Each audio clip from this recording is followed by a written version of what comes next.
Puji nama Tuhan, dipersilakan duduk. Dan di bulan yang ke-8 ini kita punya tema yang baru, bagaimana menangani kegagalan. Handling failures, saudara ya. Dan mungkin ada orang yang sejak lahirnya sampai besarnya tidak pernah mengalami kegagalan. Tapi kebanyakan orang pernahlah mengalami kegagalan. Dan di dalam Alkitab juga banyak tokoh yang mengalami kegagalan.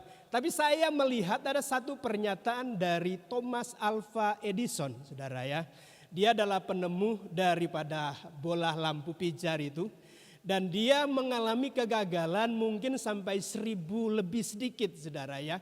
Dan dia berkata bahwa sebetulnya dia tidak gagal dalam 1000 lebih percobaan sebelum menemukan bola lampu pijar itu, saudara. Tapi dia berkata untuk menemukan bola lampu pijar itu dibutuhkan 1000 langkah, saudara. Jadi dia tidak menganggap sebagai sebuah kegagalan, ya. Dan hari ini subtemanya adalah coba lagi.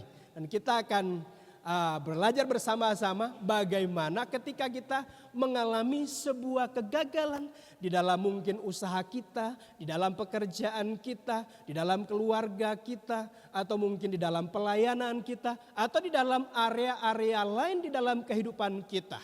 Satu tokoh yang nanti 20 Oktober 2024 ini akan dilantik sebagai Presiden Indonesia yang ke-8, ya.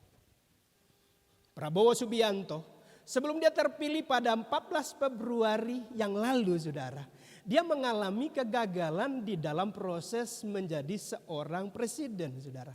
Tahun 2009 dia mengikuti konvensi untuk penetapan calon presiden dari Partai Golkar.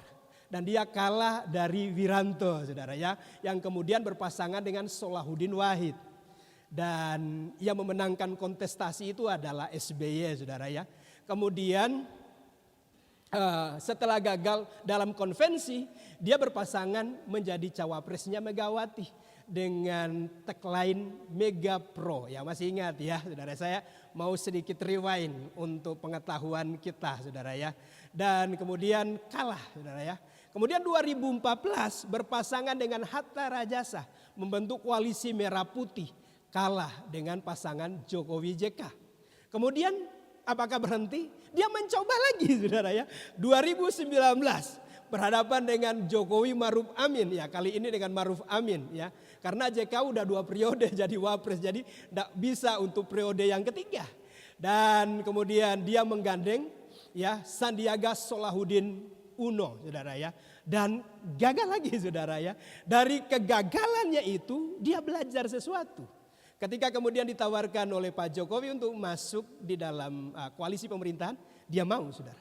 Dan dia pernah di satu kesempatan berkata begini, aku mau belajar dari orang yang mengalahkanku. Dan itu kemudian membuat dia sangat dekat dengan Jokowi. Dan pada akhirnya dia ikut lagi, mencoba lagi. Jadi ini udah yang keempat kalinya, saudara, kalau dihitung dari konvensinya. Dia mencoba lagi dan dia menggandeng putra daripada Jokowi. Dan kita tahu 58% suara 14 Februari yang lalu telah menghantar beliau nanti dalam 20 Oktober 2024 menjadi Presiden Indonesia, ya, yang ke-8 dalam periode 2024-2029. Sekalipun mungkin ada yang tidak memilih beliau, tapi itu adalah presiden kita semua, saudara. Amin. Jadi ketika kita mengalami kegagalan, ya coba lagi. Mengalami kegagalan, coba lagi. Sepanjang kita tidak menyerah, sepanjang kita masih mau mencoba, itu sebetulnya belum gagal, saudara. Amin, saudara. Dikatakan bahwa 7 kali orang benar jatuh, tapi dia bisa bangkit ke-8 kalinya. Amin, saudara. Dan bagaimana kalau kemudian ada yang berkata seperti, pastor, saya gagal untuk bunuh diri. Yang begitu itu gak boleh, saudara, untuk dicoba lagi. Atau berkata, saya gagal bercerai. Yang seperti itu harus dipatahkan, saudara, supaya tidak ada niat, saudara. Amin, saudara ya. Jadi kegagalan yang dimaksud adalah membawa Anda ke hal yang baik, saudara, bukan kemudian gagal dengan hal-hal yang negatif atau hal yang buruk seperti itu. Hari ini kita akan belajar dari apa yang dilakukan oleh Yosua, saudara ya. Dibuka ayatnya, Yosua pasalnya yang ke-8, ayat 1 sampai 2. Saya mau baca buat kita semua. Kemudian berfirmanlah Tuhan kepada Yosua, janganlah takut dan janganlah tawar hati. Bawalah seluruh tentara dan bersiaplah. Majulah ke Ai. Ketahuilah aku serahkan kepadamu raja negeri Ai, rakyatnya, kotanya dan negerinya. Dan haruslah kau lakukan kepada Ai dan rajanya seperti yang kau lakukan kepada Yeriko dan rajanya. Hanya barang-barangnya dan ternaknya boleh kamu jarah. Suruhlah orang bersembunyi di belakang kota itu. Ini merupakan suatu instruksi setelah kegagalan pada serangan yang pertama, saudara ya. Di mana yang diutus 3.000 tentara. Yang kalah berapa? Yang tewas berapa? 36. Sebetulnya secara presentasi angka 36 itu sedikit. Karena hanya 1% sedikit, saudara. Kalau di dalam pertempuran kita bukan berarti tidak menghargai nyawa manusia, saudara. Satu nyawa manusia itu berharga, saudara ya. Tapi kalau kemudian dalam peperangan, pedang makan pedang itu adalah hal yang wajar, normal, saudara. Dan itu hanya 36 yang tewas. Tapi 36 yang tewas itu membuat prajurit Israel itu membelakangi musuhnya dan mengalami kekalahan. Mereka menjadi tawar hati. Kegagalan itulah yang kemudian kita bisa pelajari langkah-langkah apa yang dilakukan oleh Yosua. Supaya bisa mengalami kemenangan kembali. Supaya bisa mengalami janji Tuhan. Bahwa Tuhan memberikan suatu tanah yang berlimpah susu dan madu. Tapi sekarang mengalami kegagalan. Nah, mari kita akan melihat hal yang pertama yang dilakukan oleh Yosua adalah mencari Tuhan. Katakan kiri kanan, mencari Tuhan. Di dalam ayatnya, ya dibuka slide-nya ya. Di dalam ayatnya yang ke-6 dari Yosua pasal 7 dikatakan begini. Yosua pun mengoyakkan jubahnya dan sujudlah ia dengan mukanya sampai ke tanah di depan tabut Tuhan hingga petang.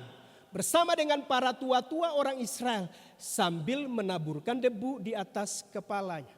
Kenapa Yosua melakukan akan hal itu? Sebab dia ingat janji Tuhan.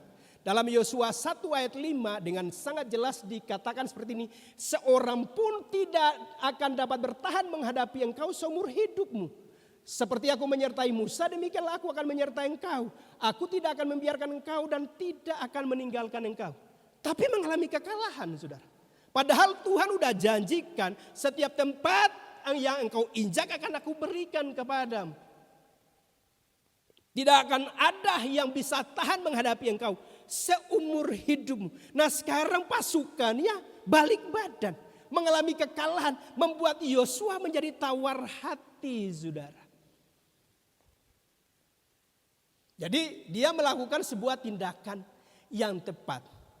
Kalau kemudian janji Tuhan itu adalah keberhasilan, kesuksesan, kemenangan demi kemenangan. Bukan kekalahan. Dan kalau kemudian mengalami kekalahan, yang dilakukan adalah mencari Tuhan. Apa sih yang menjadi penyebabnya, saudara? Kenapa kita kok bisa kalah? Kenapa tentara kita lari dari hadapan musuh? Maka didapatilah, saya menyelidiki, saudara, ada 2 hal penyebab kekalahan. Dan Tuhan itu jawab kepada Yosua saat dia menaruh abu di kepalanya, mengoyakkan jubah. Itu tanda apa, saudara? Tanda lagi berkabung. Tanda hati itu lagi susah dan mau merendahkan diri mencari Tuhan. Dan Tuhan kasih jawaban. Ada 2 hal setidaknya yang saya pelajari apa penyebab daripada kekalahannya orang Israel. Hal yang pertama adalah orang Israel telah berubah setia. Saudara ya. Di dalam ayatnya yang ke-11 dan 12 dari Yosua pasalnya yang ke-7 dikatakan orang Israel telah berbuat dosa. Mereka melanggar perjanjianku yang kuperintahkan kepada mereka. Mereka mengambil sesuatu dari barang-barang yang dikhususkan itu. Mereka mencurinya, mereka menyembunyikannya dan mereka menaruhnya di atas barang-barang. Tuhan di sini menggunakan narasi mereka, saudara. Ya, di awalnya keseluruhannya orang Israel berubah setia. Padahal itu perbuatan oknum, perbuatan satu orang. Tapi Tuhan menarasikannya sebagai perbuatan orang Israel.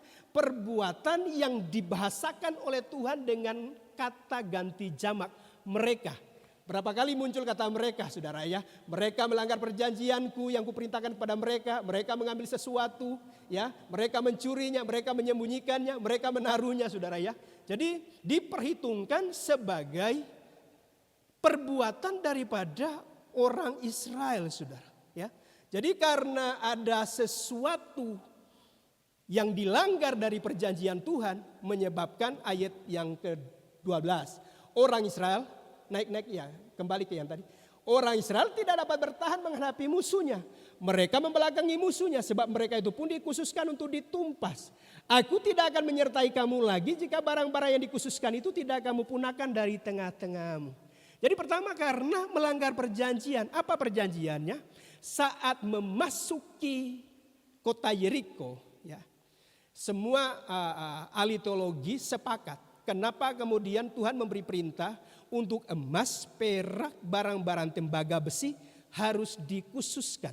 Tidak boleh diambil. Karena itu merupakan yang sulung. Jadi Yeriko itu kota pertama yang sulung. Harus dikhususkan. Dan kemudian ada orang yang mengambilnya. Dan tindakan satu orang itu mencelakai Israel. Yang diperhitungkan oleh Tuhan sebagai orang Israel berubah setia. Jadi yang pertama adalah berubah setia. Yang kedua mengandalkan kekuatan sendiri. Ini mungkin karena merasa ada euforia kemenangan yang luar biasa yang mereka dapatkan saat menaklukkan Yeriko, saudara. Jadi sepertinya ada lupa diri, saudara ya, atau overconfidence, terlalu percaya diri, saudara ya. Sehingga kemudian mengandalkan kekuatan mereka sendiri. Di dalam ayat 2 dan 3 dikatakan begini, Yosua menyuruh orang dari Yeriko ke Ai, yang letaknya dekat Bet-Awen di sebelah timur Betel. Dan berkata kepada mereka demikian, pergilah ke sana dan intailah negeri itu. Maka pergilah orang-orang itu ke sana dan mengintai kota Ai. Apa bedanya dengan Yosua pertama kali menyuruh 2 pengintai ke Yeriko, saudara? Enggak ada bedanya, saudara. Jadi itu sebagai sebuah tindakan ya, mungkin ya tindakan untuk mempelajari kekuatan musuh. Ya, seperti apa kekuatan senjatanya, bagaimana pertahanannya, sisi kelemahannya di mana, itu yang dari pengintaian itu, saudara. Yang membedakannya adalah ini, saudara, tindakan yang berikutnya.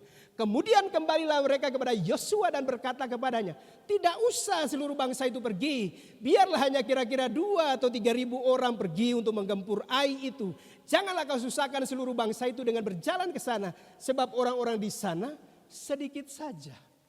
Apa yang membedakan dengan Yeriko? Kalau Yeriko setelah 2 orang pengintai itu memberikan laporan kepada Yosua, langkah selanjutnya bukan berdasarkan masukan daripada 2 pengintai itu, tapi instruksi yang dari Tuhan. Engkau harus mengelilingi kota itu dalam 6 hari, sehari sekali aja. Dan kemudian ada urutan-urutannya. Bagian depan para imam yang membawa tabut perjanjian. Kemudian ada para peniup sangkakala. Kemudian tentara, dan mereka harus mengelilinginya dalam sehari sekali saja tanpa mengeluarkan suara. Dan itu dilakukan selama 6 hari. Hari yang ke-7 dikelilingi 7 kali dengan perlakuan yang sama. Ya, hanya 7 kali dikelilingi. Hari yang ke-7 dan saat diberikan komando oleh Yosua untuk bersorak. Sementara ini, saudara, yang ke kota Ai ini berdasarkan kepada masukan para pengintainya. Tidak usah menyusahkan semua rakyat. Cukup 2.000 atau 3.000 dan itu yang diikuti. Tuhan berkata dalam Yeremia pasal 7 ayatnya yang ke-15, ayatnya yang ke-5, bahwa terkutuklah orang yang mengandalkan kekuatannya sendiri, saudara. Ya, terkutuklah orang yang mengandalkan manusia yang mengandalkan kekuatannya sendiri. Ayat 7-nya yang harus kita lakukan. Diberkatilah orang yang mengandalkan Tuhan. Jadi, mari setiap kita kalau menemui kegagalan, apalagi bersama Tuhan kan kita melakukan perkara-perkara yang luar biasa, saudara. Kalau kemudian terjadi sesuatu yang sebaliknya, ayo mari melihat ke dalam diri kita. Mungkin ada pelanggaran terhadap firman. Mungkin ada pelanggaran terhadap ketetapannya, saudara. Mungkin adalah hal-hal yang kemudian membuat murka Tuhan itu menyala-nyala, saudara. Perlu untuk mencari Tuhan dan temukan jawaban. Supaya kemudian setelah ini bangsa Israel kan kemudian menemukan jawabannya. Dan menguduskan diri, maka surutlah murka Tuhan. Jadi yang harus dilakukan adalah saat kita mengalami kegagalan, mengalami kekalahan, yuk cari wajah Tuhan. Cari wajahnya. Yosua melakukannya sampai petang hari. Kemudian Tuhan menyatakan firman. Dia memberikan suatu instruksi. Hal yang kedua saudara ya. Jadi yang pertama cari Tuhan. Hal yang kedua adalah menyelesaikan masalah satu persatu. Cari sampai dapat akar masalahnya. Jadi selesaikan secara satu persatu. Di dalam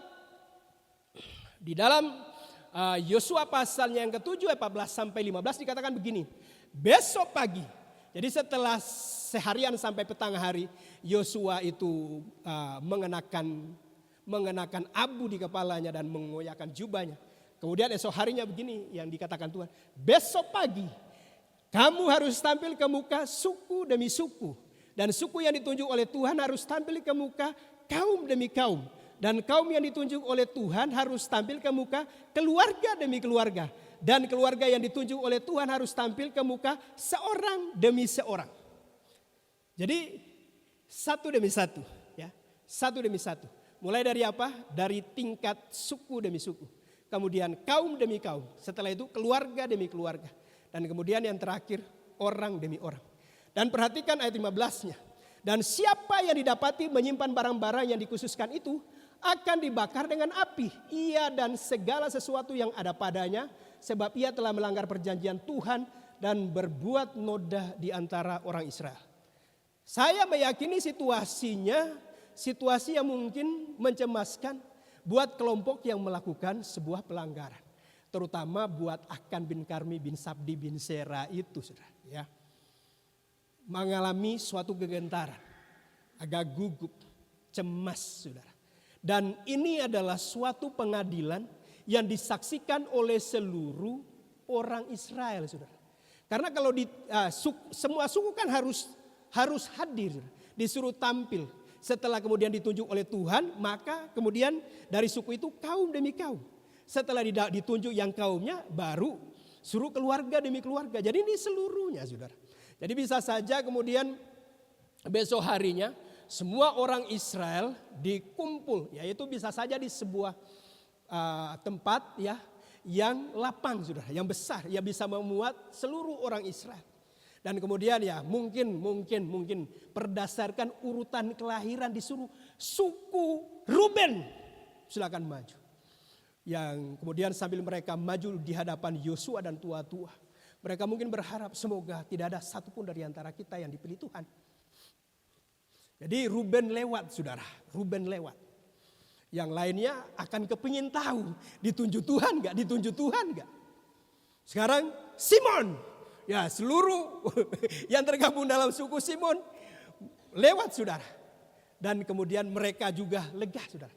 Sementara yang 10 suku yang lain masih agak tegang saudara ya. Tegang sedikit cemas saudara.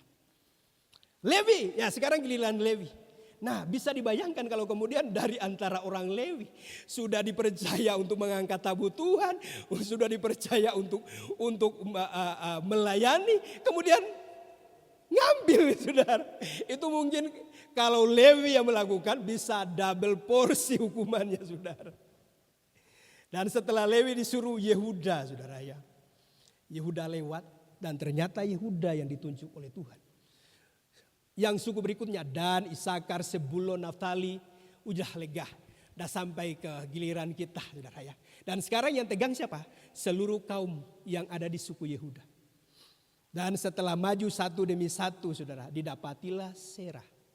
Setelah Serah, kita sampailah ke Akan bin Karmi bin Sabdi bin Serah dari suku Yehuda.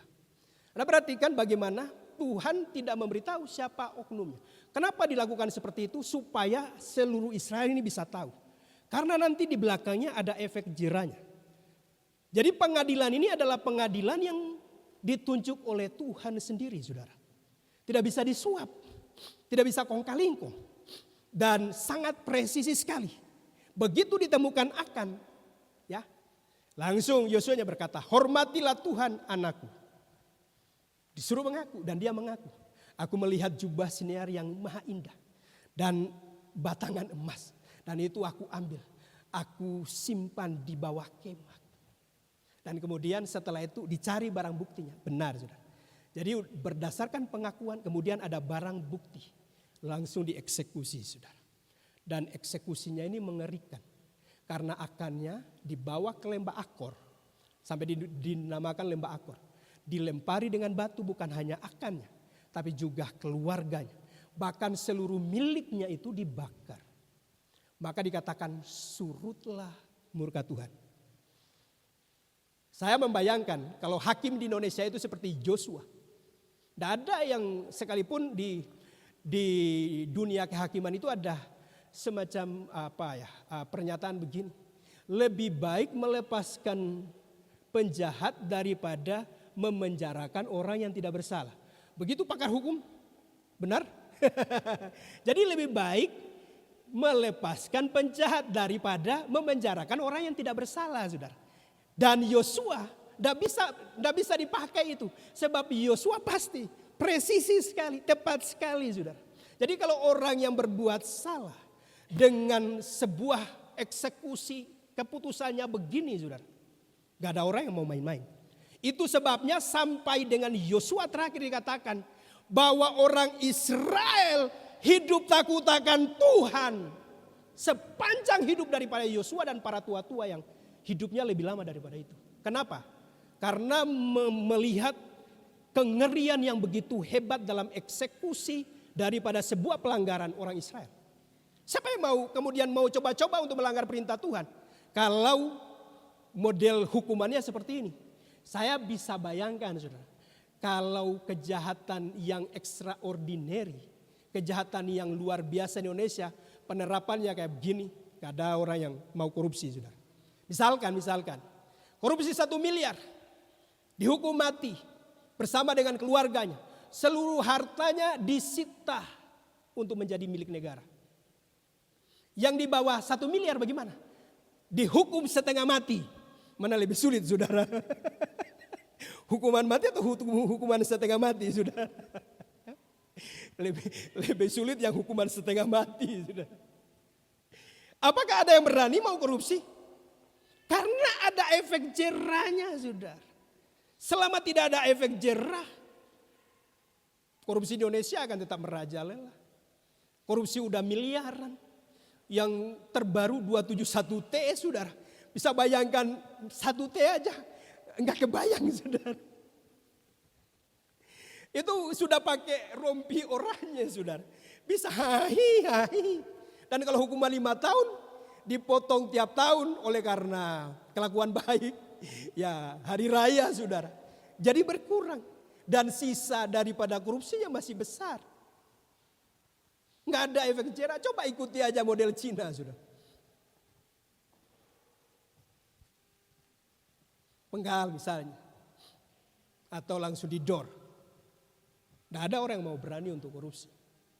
Dan hukuman ini yang menimbulkan sebuah kengerian buat orang Israel untuk tidak main-main saudara.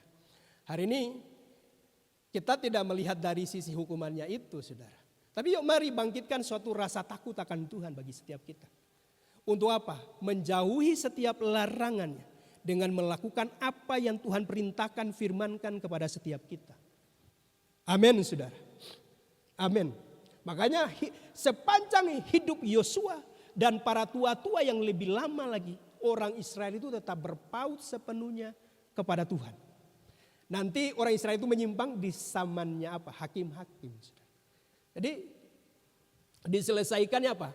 Satu demi satu. Jadi tidak menghukum orang yang memang sekalipun suku Yehuda atau kaum yang lain tidak dihukum. Bisa bayangkan kalau dosanya akan diperhitungkan suku Yehuda. Alkitab nanti tidak akan benar. Karena Yesus tidak lahir dari suku Yehuda saudara. Mau dilahirkan dari suku mana saudara? Sementara perjanjiannya dari suku Yehuda saudara.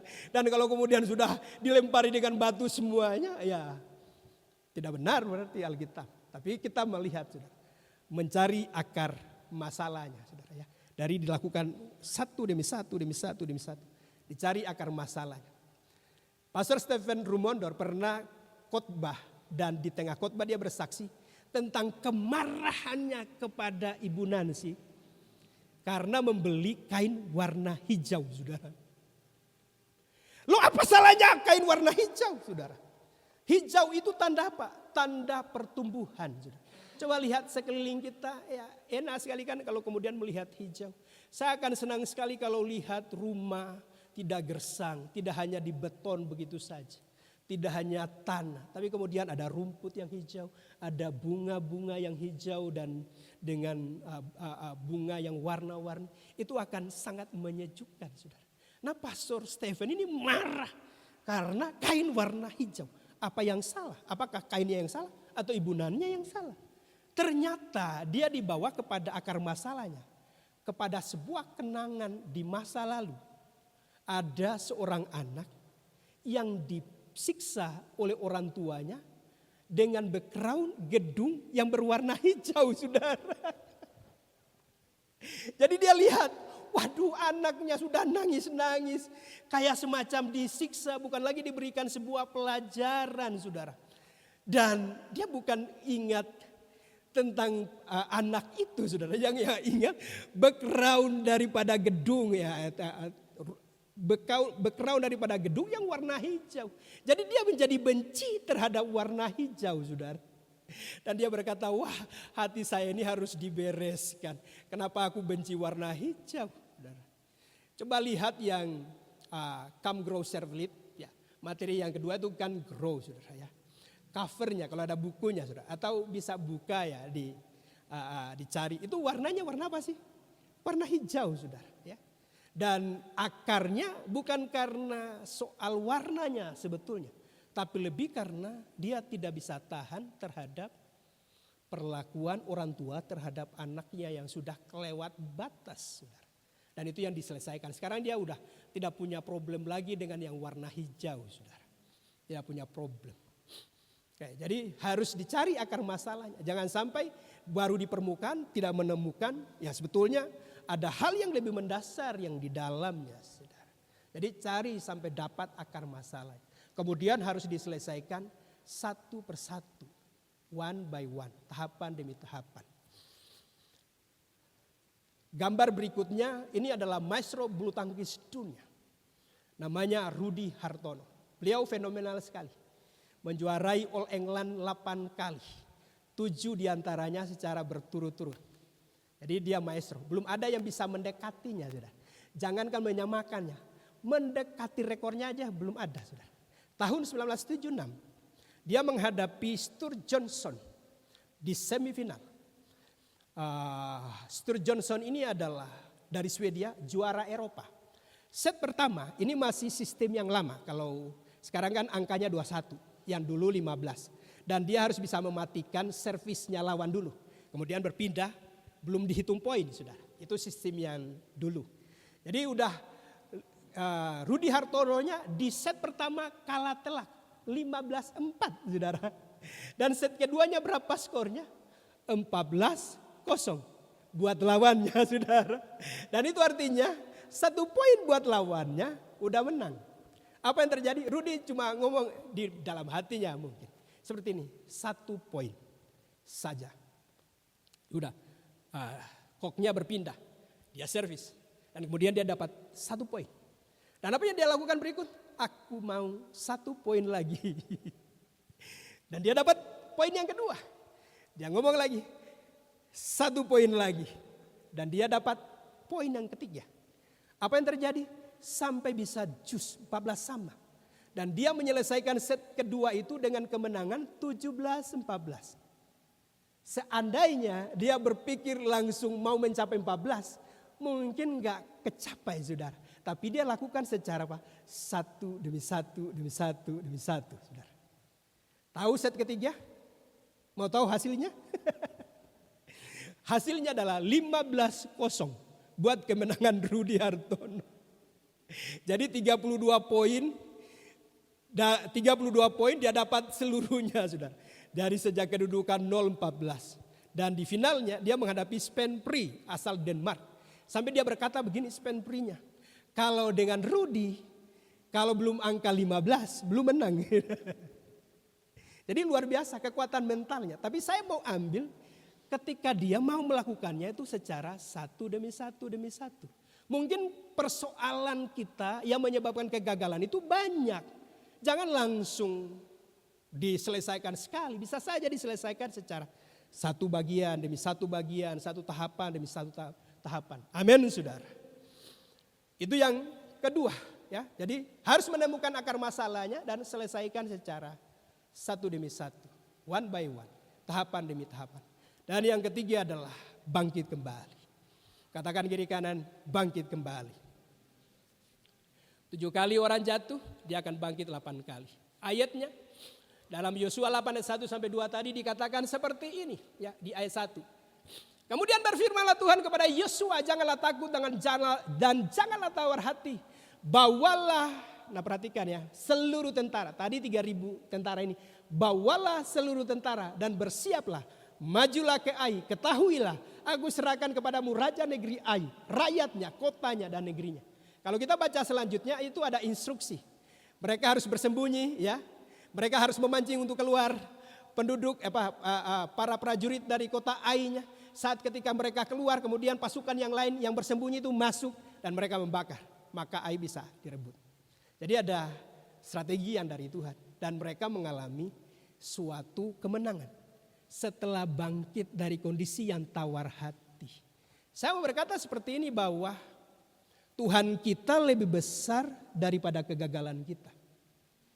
Amin, saudara. Karena begitu banyaknya tokoh di Alkitab yang mengalami kegagalan dalam hidup. Abraham pernah gagal, dia bangkit kembali. Daud pernah gagal, Petrus pernah gagal, saudara. Paulus pernah gagal, dan mereka bangkit kembali. Nah, hari ini saya mau mengencourage kita semua. Kalau kita mengalami kegagalan di dalam usaha kita, di dalam pekerjaan kita, dalam bisnis kita, dalam pelayanan kita, dalam area-area apapun dalam hidup kita, dalam pendidikan, dalam mungkin keluarga kita, memimpin anak-anak kita. Kalau pernah mengalami kegagalan atau sementara dalam situasi, sepertinya ini akan mau gagal, perlu untuk bangkit kembali. Amin, saudara, bangkit kembali. Saya mau untuk menutup dengan cerita yang satu ini. Ini sudah berapa kali ilustrasi tentang dia sih, tapi ini sangat inspiratif yang saya mengambil dari sisi yang lain. Ini adalah foto, perhatikan saudara, dengan piala wajahnya murung. Dengan piala tapi wajahnya tidak menunjukkan suatu kegembiraan. Orang itu kalau dengan piala kan harusnya euforia, sukacita, senang, bergembira. Ini wajahnya murung, saudara. Kenapa kok dengan piala tapi wajah murung? Ya, ini piala sebagai penghargaan pemain terbaik untuk Piala Dunia edisi 2014. Jadi dia yang dinobatkan, Lionel Messi ini dinobatkan sebagai pemain terbaik. Tapi tidak juara, karena yang juaranya adalah Jerman, saudara. Apakah ini kegagalannya Messi satu-satunya? Enggak. 2007 dalam Copa America, mereka dibantai Brasil 3-0. Messi masih muda sih. Masih muda. Kemudian di samping 2014 ini, setahun kemudian 2015 dalam Copa America mereka sampai final menghadapi Chili, saudara. Dan skornya sama kuat dalam 90 menit plus 2 kali perpanjangan waktu. Dan terjadilah adu penalti. Dan mereka kalah dengan skor 4-1. Dan satu-satunya gol dari Argentina dilesakan oleh Lionel Messi. Tapi kegagalan yang paling menyakitkan yang Messi sendiri katakan adalah tahun 2016. Saat mereka kalah dari tim yang sama yaitu Chili. Dalam pertandingan 2 kali 45 menit plus perpanjangan waktu, saudara. Skornya tetap 0-0, ditentukan adu penalti. Dan Messi salah satu yang gagal. 2 penendang dari Argentina yang gagal. 1 yang dari Chili yang gagal. Dan 4-nya yang berhasil. Dan penendang yang kelima dari Argentina tidak perlu melakukan. Karena sudah tidak mungkin bisa menyamakan. Dan Messi dianggap sebagai biang keladi daripada kegagalan itu. Kenapa dianggap seperti itu? Berbanding terbalik dengan prestasi yang dia capai bersama klubnya. Saudara. 2015 dia baru saja memenangkan treble winner. Saudara. 3 kejuaraan dengan klubnya. Juara Eropa antar klub untuk UCL, itu piala tertinggi. Saudara. Baru kemudian Copa del Rey dan La Liga. Saudara.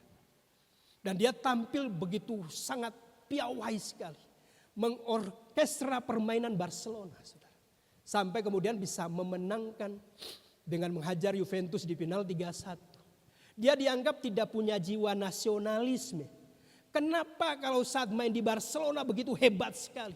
Dan memenangkan semua partai final yang pernah dibela oleh Messi. Tapi ketika dengan Argentina, saudara, sudah 4 kejuaraan. Dan kalah semua. Dia hanya kemudian dianggap dia hanya jago di Barcelona aja. Di Argentinanya dia melempen. Tekanannya begitu kuat dari rakyat Argentina. Dan Messi memilih pensiun, saudara. Messi memilih pensiun. Nah ini ceritanya, poinnya di sini. Pergantian pelatih Argentina mengubah segalanya. Naiklah Lionel Scaloni, sama namanya Lionel, ya, Scaloni. Dan kemudian Scaloni ini ngomong skema permainan Argentina bertumbuh kepada Messi. Jadi Messi adalah sentral permainan Argentina. Nah sekarang masalahnya dia udah pensiun. Yang harus dilakukan adalah bagaimana kemudian membujuk Messi untuk bisa gabung kembali. Dan berhasil sudah. Messinya mau sudah. Dan 10 pemain lain yang di lapangan bermain untuk Messi. Karena Messi total bermain untuk Argentina. Dulunya bagian depannya sangat luar biasa. Tapi jebolnya di bagian belakang. Bek sama penjaga gawangnya kurang mantap. Kemudian di dalam periode Lionel Scaloni ya menemukan kiper yang jagoan saudara.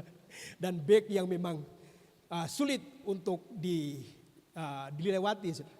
Dan kita lihat kebangkitan 2021 memenangkan Copa America. Messi ditetapkan sebagai pemain terbaik. Kemudian setelah itu ada kejuaraan yang namanya Finalissima. Mempertemukan juara Copa America dengan juara Eropa. Saat itu Italia saudara. Dan itu dibantai 3-0. Messi sebagai pemain terbaik. Puncaknya 2022 saat Piala Dunia Qatar saudara. Sekalipun di pertandingan pertama kalah. Tapi mereka bisa bangkit dan memenangkan kejuaraan itu. Dan Messi ditetapkan sebagai pemain terbaik. Apakah berhenti di situ? Enggak saudara. Mereka bisa melakukan back to back Copa America. Barusan kemarin Copa America 2024. Kebangkitan dan berebut 4 piala yang bergengsi saudara. Oleh karena dia mau bangkit saudara. Dia mau bangkit. Dia mau bangkit. Kalau setiap kita saudara di titik mungkin terendah. Yuk harus bangkit.